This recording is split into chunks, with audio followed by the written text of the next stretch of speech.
The Beast of the Billabong, Chapter 1, Into the Wild. The Australian Outback had always been a place of untamed beauty and lurking danger, where nature's raw power lay in ambush for the unprepared. For Jack, Sarah, Tim, and Chloe, it was the perfect destination for their annual camping trip, a break from the mundanity of city life. They had chosen an isolated area near a winding river, known locally as the Billabong, far from the noise and distractions of civilization. The land stretched endlessly before them, rugged and wild, a mixture of red earth, towering eucalyptus trees, and the shimmering water that cut through the landscape like a silver blade. As they arrived at their campsite late in the afternoon, the sun cast a golden glow across the landscape. The air was thick with the scent of gum trees, and cicadas droned in the distance. The river glistened in the dying light, peaceful and inviting, yet holding secrets beneath its tranquil surface. Tim stretched and grinned at the others. Nothing like the great outdoors, right? This place is perfect. They set about assembling their tents, laughing and chatting. The conversation was light until an old man appeared from the nearby bush. His worn face was etched with deep lines, and his clothes were sun-bleached from years spent under the harsh Australian sun. He moved with a limp, leaning on a weathered cane, but his eyes, sharp and bright, showed he had seen far more than most. "You lot be careful round here," the old man said in a gravelly voice that seemed to come from deep within the earth. "Not safe in these parts, especially near the water." Jack, always the skeptical leader of the group, smiled politely. "What do you mean?" "Crocodiles," the man replied. "Big ones. There's one in particular. Locals call him Buster. Mean as they come, and he's been more active lately. A few cattle were taken down just last week. He's a salty, easily 25 feet, maybe more." Chloe shuddered, her eyes flickering nervously toward the river. "Is it common for a saltwater crocodile to be this far inland?" The old man nodded, his expression grave. "Uncommon, but not impossible.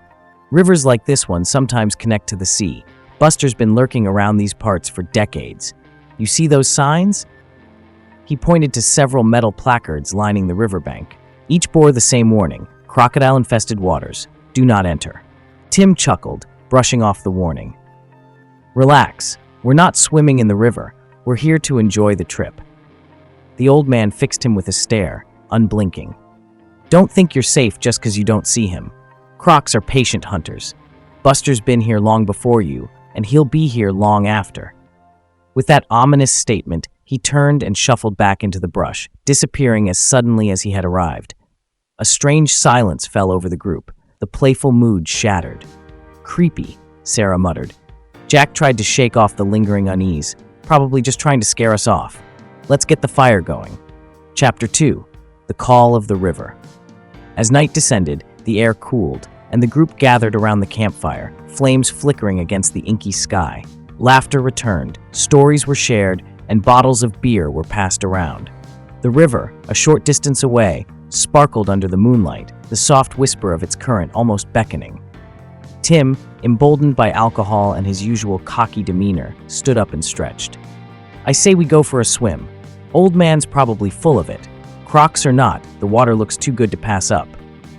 Chloe shot him a look of disbelief. "Did you not hear a word he said? There's a giant crocodile in that water." "Come on, it's not like we'll be swimming in the middle of the river. A quick dip won't hurt," Tim grinned. Jack, emboldened by Tim's confidence and the booze, nodded. "Yeah, let's just stay near the shore. It's hot as hell out here. What's the worst that could happen?" Chloe and Sarah exchanged worried glances, but reluctantly agreed. The temptation of cooling off was too strong to resist. As they approached the river, stripping down to their swimwear, the night seemed to grow quieter. The water felt cool against their skin, a welcome relief from the sweltering heat. They laughed and splashed in the shallow water, all sense of caution forgotten. But after a while, Chloe's laughter stopped. She glanced around uneasily. "Did you guys hear that?" The others fell silent, listening. At first, there was nothing, only the steady ripple of the river against the bank. Then, faintly, a soft splash echoed across the water, as if something large had just entered it. A sudden chill crept down Chloe's spine. "Let's get out," Sarah urged, her voice trembling. "Now!" Before anyone could react, a blood-curdling scream ripped through the night. Tim, who had been further from the shore, was thrashing wildly in the deeper water. "Tim!" Jack shouted, rushing toward him. But before he could reach him, something massive surged from the river with terrifying speed. The moonlight caught the scales of a giant beast, Buster. The crocodile's massive jaws closed around Tim's leg, dragging him under the surface in one powerful motion. Chloe and Sarah screamed in horror as the water exploded in a frenzy of movement. The beast's tail lashed the surface, creating waves that sent Jack stumbling backward. Tim's cries were drowned out by the sound of thrashing water. And then, as quickly as it had begun, the river grew still again. The only trace of Tim was the faint ripples spreading across the surface. He was gone. Chapter 3. The Aftermath. The three remaining friends stood in stunned silence, paralyzed by the horror of what had just unfolded. The once peaceful river, bathed in the moon's soft glow, now seemed like a dark and menacing graveyard. "We need to get help," Sarah whispered, her voice breaking. Jack, trembling with shock, nodded. He had been closest to Tim, had seen the terror in his friend's eyes as the monster dragged him under.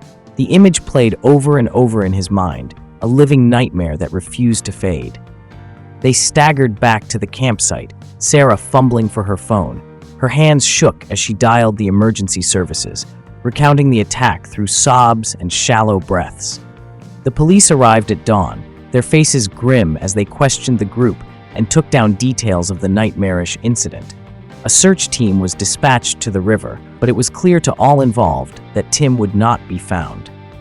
Jack, Sarah, and Chloe huddled together, watching as boats combed the river. They knew the truth. Tim was gone, taken by a predator that had ruled these waters for decades. The officers spoke in hushed tones about Buster, the elusive saltwater crocodile who had become a local legend. No one had ever managed to capture him, and some believed he had grown too cunning, too deadly to ever be caught. As the first rays of sunlight filtered through the trees, Jack realized that they had been warned, but they hadn't listened. The beauty of the Billabong had been deceptive. Beneath its serene surface, ancient predators still reigned, waiting for the next unsuspecting victim. And somewhere, hidden in the dark depths of the river, Buster lurked, patient as ever, ready for the next fool who thought they were safe.